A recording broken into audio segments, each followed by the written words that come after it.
Hello hi అండి, అందరికి నమస్కారం. ఈరోజు వచ్చేసి బ్రీతింగ్ కంట్రోల్కి సంబంధించినటువంటి టెక్నిక్స్ అయితే చెప్పడం అయితే జరుగుతుంది. అయితే ఈ బ్రీతింగ్ కంట్రోల్ అనేది very very very very important. ఎందుకంటే టోటల్ 600 మీటర్కి సంబంధించినటువంటి టోటల్ రన్నింగ్ మొత్తము బ్రీత్ కంట్రోల్ మీదనే ఆధారపడి ఉంటుంది. నీ కంట్రోల్ మీదనే నీ యొక్క స్ట్రెంత్ అయితే ఆధారపడి ఉంటుంది. సో ఇది ఈరోజు టెక్నిక్స్ అయితే చెప్పబోతున్నాను. Very very important. And me friends and families ఎవరైనా సరే షేర్ అయితే చేసేయండి. అండ్ ఒక 30 సెకండ్స్ ఏమనుకోకండి, వీడియోని క్లియర్గా ఎండ్ ఆఫ్ ది వీడియో వరకు అయితే చూడండి. ఒక 30 సెకండ్స్ ఏంటంటే ఈ టెక్నిక్స్ అన్నీ ఏవో టెక్నిక్లు తీసుకొచ్చి చెప్తున్నావు అని చెప్పేసి కొంతమంది అంటున్నారు. సో నీ క్వాలిఫికేషన్ ఏంది, నువ్వు చెప్పడానికి అంటే యూనిఫామ్ వేసుకున్నంత మాత్రాన ఏవో టెక్నిక్ తీసుకొచ్చి చెప్పడము అంత కరెక్ట్ కాదా అని చెప్పేసి కొంతమంది అంటున్నారు. బ్రదర్, నా క్వాలిఫికేషన్ అయితే మీకు తెలియకపోతుండొచ్చు. మీకు తెలంగాణ పోలీస్ డిపార్ట్మెంట్లో వెరీ వెరీ టఫెస్ట్ వింగ్స్ మీకు ఐడియా ఉంటుండొచ్చు. రెండే అండి. ఒకటి గ్రేహౌండ్స్ అండ్ ఆక్టోపస్. ఈ రెండు ఎంత టఫో మీ డిపార్ట్మెంట్లో ఉన్నటువంటి సార్ వాళ్ళ ఆఫీసర్స్ ఎవరైతే ఉంటారో వాళ్ళని అడిగి తెలుసుకోండి, వాళ్ళు ఎంత టఫ్ ఉంటారనేది. వాళ్ళు వాడుతున్నటువంటి టెక్నిక్స్ ఇవి అంత ఆషామాష అయితే కాదు. ఎందుకంటే ఈ టెక్నిక్స్ వాళ్ళు నేషనల్ ఇంటర్నేషనల్ స్టాండర్డ్స్ను వాడి వాళ్ళు వర్క్ చేస్తూ ఉంటారు. సో వాళ్ళు ఎన్ఎస్జితోని, ఆర్మీతోని, బిఎస్ఎఫ్తోని ఇలాంటి కమాండోస్ అందరూ కలిసి పార్టిసిపేట్ చేసి జాయింట్ యాక్షన్స్ చేసి ఇలాంటి టెక్నిక్స్ని అయితే కోర్స్ రూపంలో నేర్చుకొని వస్తారు. ఇవి మీకు ఇక్కడ ఫ్రీగా అయితే నేను ఎక్స్ప్లెయిన్ అయితే చేస్తున్నాను. బట్ అక్కడ వాళ్ళ శ్రమ చాలా ఉంటుంది. వాళ్ళు వాడే టెక్నిక్స్ను మీకు ఎక్స్ప్లెయిన్ చేస్తున్నాను.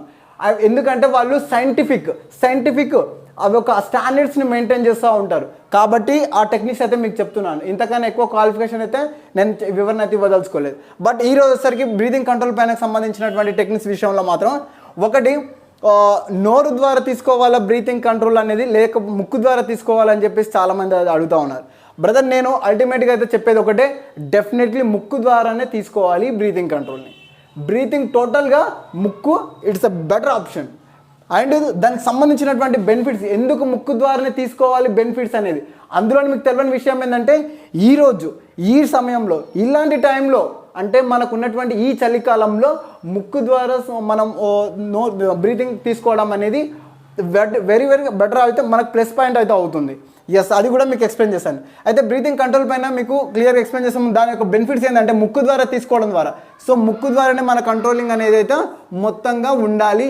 ఏ విధంగా తీసుకోవాలి అంటే చూడండి, అసలు ముక్కు ద్వారా మనం బ్రీతింగ్ కంట్రోల్ తీసుకుంటే వచ్చే లాభాలు ఏంది, సో నష్టాలు ఏందో కూడా చెప్తాను. ఏది నోరు ద్వారా తీసుకోవడం వల్ల. అయితే ముక్కు ద్వారా తీసుకునేటువంటి లాభాలు అయితే ఫస్ట్, రెడ్యూస్ ఓవర్ బ్రీతింగ్. మీ యొక్క ఓవర్ బ్రీతింగ్ ఏదైతే ఉందో మీరు దాన్ని అయితే తగ్గించుకోవడం అయితే జరుగుతుంది. ఎందుకంటే మీకు ఎంతైతే గాలి అవసరమో, ఎంతైతే లోపలికి నీ యొక్క లంగ్స్కి అవసరమో అంతే తీసుకుంటుంది ముక్కు ద్వారా అయితే. అదే నోరు ఓపెన్ చేస్తే నీకు ఎక్కువ వెళ్ళడం అయితే జరుగుతుంది. అండ్ నువ్వు ఇక్కడ గొంతులో నీకు ఆరిపోవడం అయితే జరుగుతుంది. సో నీకు అప్పుడు తొందరగా అలసిపోయిన ఫీలింగ్ వస్తుంది, ఎక్కువ దమ్ము వచ్చినట్టు ఫీలింగ్ అయితే వస్తుంది. కాబట్టి దాని నుంచి రెడ్యూస్ కావడానికి ముక్కు ద్వారా తీసుకోవడం అనేది బెటర్ ఆప్షన్ అవుతుంది. And next, better performance. నువ్వు నోరు ద్వారా తీసుకున్నటువంటి కంట్రోలింగ్ కన్నా ముక్కు ద్వారా నువ్వు బ్రీత్ కంట్రోల్ తీసుకున్నప్పుడు నీకు ఎక్కువ పర్ఫార్మెన్స్ని అయితే చూపిస్తుంది, నీ యొక్క బాడీ సపోర్ట్ చేస్తుంది. ఎస్. అండ్ మూడవది, ఎఫిషియంట్ డెలివరీ ఆఫ్ ఆక్సిజన్. నీ యొక్క మైండ్కి అండ్ నర్వ్స్ సిస్టమ్ ఏదైతే ఉందో, మైండ్ నీ యొక్క బ్రెయిన్కి, నర్వ్ సిస్టమ్కి సఫిషియంట్ ఆక్సిజన్ని డెలివర్ చేయడం అయితే జరుగుతుంది ముక్కు ద్వారా నువ్వు శ్వాస తీసుకున్నప్పుడు. And next, warm up the air. So ఇది వెరీ ఇంపార్టెంట్. దీని గురించి తెలియదు చాలామందికి. అంటే నువ్వు ఎప్పుడైతే గాలిని తీసుకుంటావో ముక్కులోకి అంటే లంగ్స్లోకి వెళ్ళడానికంటే ముందు ముక్కులోకి వెళ్ళిన గాలి మనకి ఏదైతే నాసికా కుహరం ఉంటుంది కదా, నాసికా కుహరంలో వెచ్చగా వేడిగా మారుతుంది. సో అప్పుడు నీకు కొద్దిగా వేడిగా వెచ్చగా మారినటువంటి ఆక్సిజన్ లోపలికి వెళ్తుంది, లంగ్స్కు అంటే కన్వీనియంట్గా ఉంటుంది. సో అదే నువ్వు డైరెక్ట్ ఎక్కువ తేమ ఉన్నది తీసుకున్నావు అనుకో, అప్పుడు నీకు బ్రీత్ కంట్రోల్ విషయంలో నీకు లంగ్స్ సపోర్ట్ చేయవు. సో ఎక్కువసేపు నువ్వు హోల్డ్ చేయలేవు. అర్థమైందా? సో అదనమాట. సో ఇది నువ్వు ముక్కు ద్వారా తీసుకోవడం వల్ల వచ్చేటువంటి లాభాలు. అయితే నోరు ద్వారా తీసుకోవడం వల్ల ఏమవుతుందంటే, సో మీరు కొంతమంది చెప్తూ ఉంటారు, నోరు ద్వారా తీసుకొని లేక ముక్కు ద్వారా తీసుకొని నోరు ద్వారా వదలాలంటారు, అండ్ నోరు ద్వారా తీసుకొని నోటి ద్వారానే వదలాలని చెప్తారు. సో అవి ఇక్కడ నోరు ఎందుకు నేను ప్రిఫర్ చేయట్లేదంటే, ఒకటి ఏంటంటే మనము తొందరగా తీసుకోవడం ఇక్కడ నుంచే వదలడము నోరు నుంచి అయినప్పుడు నువ్వు తొందరగా అలసిపోతావు. నీకు మైండ్ అనేది నువ్వు కంట్రోల్ చేయలేవు. మూతి ద్వారా నువ్వు బ్రీతింగ్ చేస్తున్నప్పుడు కంట్రోల్ చేయలేవు. బట్ ముక్కు ద్వారా నువ్వు మైండ్ కంట్రోల్ అయితే ఖచ్చితంగా సఫిషియెంట్గా ఉంటుంది అండ్ నువ్వు డిస్టర్బ్ కావడానికి అవకాశం అయితే ఉండదు. ఎస్, అయితే ఈ బ్రీత్ కంట్రోల్ నువ్వు ఎక్కడి నుంచి తీసుకోవాలని అర్థమైంది. బట్ మళ్ళీ నువ్వు స్టెప్ రన్నింగ్లో నువ్వు ఎలా కంట్రోల్ చేయాలి అది కూడా చెప్తాను. ఎస్, అయితే నువ్వు ముక్కు ద్వారా తీసుకున్నటువంటి గాలిని స్టెప్స్ రూపంలోకి ఎలా మార్చుకోవాలి. ఇక్కడ చూడండి, ఎవరైతే ఎక్కువ బెటర్ పర్ఫార్మెన్స్ చేస్తారో వాళ్ళ యొక్క బ్రీతింగ్ కంట్రోలింగ్. అయితే ఇక్కడ బ్రీతింగ్ కంట్రోల్ నువ్వు రన్నింగ్ టైంలో 600 మీటర్స్ రన్ చేస్తున్నప్పుడు నువ్వు బ్రీతింగ్ని ఎలా తీసుకోవాలి అనే దాని గురించి మాట్లాడితే, అంటే ఇక్కడ చూడండి 3:3, 2:2, 3:2 అని 3 రకాల 3 టైప్స్ అయితే ఉండడం అయితే జరుగుతుంది. సో ఎక్కువ మంది ఇవి ఫాలో అవుతూ ఉంటారు కాబట్టి వీరి గురించి చెప్తున్నాను. అంటే ఇక్కడ చూడండి, ఎప్పుడైతే నువ్వు ముక్కు ద్వారా 3:3 ఫర్ ఎగ్జాంపుల్ చూడండి,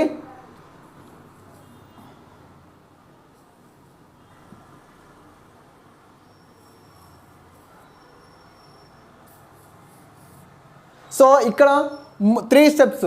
నువ్వు ఫస్ట్ స్టెప్ ఇక్కడ వేసావు, అప్పుడు నువ్వు ఆక్సిజన్ని నువ్వు ముక్కు ద్వారా ఈ విధంగా తీసుకుంటావు, హోల్డ్ చేస్తావు. అదేవిధంగా నెక్స్ట్ సెకండ్ స్టెప్ కూడా అదేవిధంగా థర్డ్ స్టెప్, 3 స్టెప్పులు ఆక్సిజన్ తీసుకుంటూనే ఉండాలి. అంటే ఫస్ట్ లెఫ్ట్, రైట్, లెఫ్ట్ పడ్డ ఫస్ట్ స్టెప్ లెఫ్ట్ తీసుకున్నప్పుడు ఆక్సిజన్ తీసుకుంటావు. అదేవిధంగా మళ్ళీ నువ్వు వదలద్దు, మళ్ళీ సెకండ్ రైట్ స్టెప్ తీసుకున్నప్పుడు కూడా ఆక్సిజన్ తీసుకుంటావు. అంటే మళ్ళీ థర్డ్ స్టెప్ పడ్డప్పుడు కూడా తీసుకుంటావు. బట్ మళ్ళీ వదలడం కూడా 3 స్టెప్స్ కంటిన్యూగా మళ్ళీ వదిలేస్తావు. అంటే అప్పుడు కూడా లెఫ్ట్ రైట్ 3 సార్లు వదిలేస్తావు, 3 సార్లు తీసుకుంటావు. అంటే ఏ విధంగా అంటే ఈ విధంగా ఇట్లా హోల్డ్ చేయాలి. ఇక్కడ హోల్డ్ చేసిన తర్వాత ఈ విధంగా తీసుకోవాల్సి ఉంటుంది. ఈ విధంగా చేయాలి. అంటే 3 టైమ్స్ తీసుకొని హోల్డ్ చేసి మళ్ళీ 3 టైమ్స్ కంటిన్యూగా వదలాలి. సో అప్పుడు నీకు ఇది 3:3 అవుతుంది. బట్ సేమ్ 2:2 అంటే కూడా అది 2 స్టెప్స్ కంటిన్యూగా తీసుకుంటావు, హోల్డ్ చేస్తావు, మళ్ళీ 2 స్టెప్స్ కంటిన్యూగా వదిలేస్తావు. సో అది 2:2. అయితే ఇక్కడ 600 మీటర్స్లో బెటర్ పర్ఫార్మెన్స్ చేయాలంటే మాత్రము ఖచ్చితంగా నేనేం చెప్తా అంటే 2:2ను ప్రిఫర్ చేస్తాను. ఈ 2:2 ఎందుకు ప్రిఫర్ చేస్తాను నేనంటే, ఇక్కడ నీకు ఇది 3:3 అనేది లాంగ్ రన్కు బాగా పనికి వస్తూ ఉంటుంది. లాంగ్ రన్ చేయాలనుకున్నప్పుడు బాగా పని చేస్తూ ఉంటుంది. బట్ ఎప్పుడైతే నువ్వు ఒక మీడియం రేంజ్లో రన్ చేయాలనుకుంటున్నావో, అంటే ఇక్కడ ఇది మీడియం రేంజ్కి సంబంధించినటువంటిది, సో ఇది స్లో రన్కి సంబంధించినటువంటిది. ఎస్, అయితే ఇక్కడ నేను దీన్ని ఏదైతే ఉందో మనకు 2:2 ఏదైతే ఉందో దీన్ని నేను ప్రిఫర్ చేస్తాను. ఎందుకంటే 600 మీటర్స్లో మనం ఖచ్చితంగా 2 రౌండ్లు లేదా 3 రౌండ్లు మాత్రమే కంటిన్యూస్లీ ఒకటే రిథంతో కంట్రోల్ రన్నింగ్ చేస్తూ ఉంటాము. సో అక్కడ యూజ్ అవుతుంది. ఎస్, అయితే ఇప్పుడు లాస్ట్ స్ప్రింట్ తీయాల్సి ఉంటుంది. అంటే దానికి ఎనర్జీ ఏదైతే ఉందో అది దీని ద్వారా మనం సేవ్ చేయగలుగుతాం. సో కాబట్టి నీకు 600 మీటర్స్కి 2:2 బెటర్ బ్రీతింగ్ కంట్రోలింగ్ అయితే అవుతుంది. అయితే ఇక్కడ చూడండి, కొంతమంది ఈ దీని 2:2 అనేది కొంతమంది ఎలా చేస్తారంటే నోరుతో తీసుకుంటారు, ముక్కుతో వదిలేస్తారు, లేదా ముక్కుతో తీసుకొని నోరుతో వదిలేస్తారు. సో ఇది కూడా చాలామంది ఫాలో అవుతారు కాబట్టి దీని గురించి చెప్తున్నాను. యాక్చువల్గా నేనేం చెప్తాను అంటే ముక్కే సఫిషియెంట్, తీసుకోవడము దాని నుంచే, వదలడం దాని నుంచే. బట్ ఈ విధంగా మీకు అలవాటు ఉంటే మాత్రము ఈ విధంగా చేయండి. ఒకవేళ లేదు కొత్తగా మేము ట్రై చేయాలనుకుంటున్నామంటే ఈ వారం రోజులు ఈ యొక్క నాయిస్ నుంచి ఏదైతే ముక్కు నుంచి నువ్వు బ్రీత్ కంట్రోల్ చేయడానికి ఒక్కసారి ఈ యొక్క టెక్నిక్ని అయితే ఫాలో చేసి చూడు, బెటర్ రిజల్ట్ అయితే 100% అయితే ఉంటుంది మీకు. ఎస్, అదేవిధంగా మీకు నేను చాలా రకాల టెక్నిక్స్ చెప్పాను. సో వాటి గురించి కూడా ఖచ్చితంగా చూడండి. ఎంతోమంది చూస్తున్నారు బట్ సబ్స్క్రైబ్ అయితే చేయట్లేదు. దీనివల్ల మీకే నష్టం అయితే జరుగుతుంది. ఇక్కడ నష్టం సబ్స్క్రిప్షన్కు నష్టానికి ఏం సంబంధం అనుకుంటున్నారా? ఏం లేదు. మీరు ఎగ్జామ్ పాయింట్ ఆఫ్ దగ్గరకు వచ్చే కొద్దీ ఈవెంట్స్ దగ్గరకు వచ్చే కొద్దీ మీకు ఇంకా ఎన్నో రకాల టెక్నిక్స్ అయితే చెప్తాను. ఎందుకంటే మీరు రన్నింగ్ విషయంలో చేయవలసినవి 600 మీటర్స్ కొడుతున్నప్పుడు చేయవలసినవి, చేయకూడనివి కొన్ని రకాలు ఉన్నాయి. అవి మన హెడ్ నుంచి చివరి పాదం వరకు మీరు చాలా రకాల మిస్టేక్స్ చేస్తూ ఉంటారు. సో వాటన్నిటి కూడా ఫర్దర్ వీడియోలు మీకు కంటిన్యూస్గా అయితే వస్తూ ఉంటాయి. కాబట్టి మీరు అప్డేట్స్ మిస్ కావద్దు, టెక్నిక్స్ మిస్ కావద్దు అంటే ఖచ్చితంగా మీరైతే ఇవైతే ఫాలో అయితే కావాల్సి ఉంటుంది.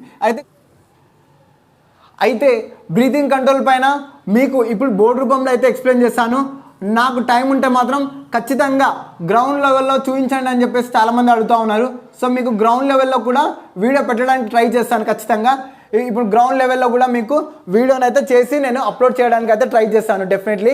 ఎందుకంటే మనం బోర్డు మీద చెప్పిన దానికి గ్రౌండ్లో కొద్దిగా వేరే ఉంటుంది అండ్ ఇంట్రెస్ట్ కూడా ఉంటుంది కాబట్టి సో నేను అది కూడా ట్రై చేయడానికి అయితే నేను ఖచ్చితంగా చేస్తాను. So definitely further tricks and tips and techniques కోసం అయితే definitely just do subscribe our channel and follow me regularly. Thanks for watching video. Jai Hind.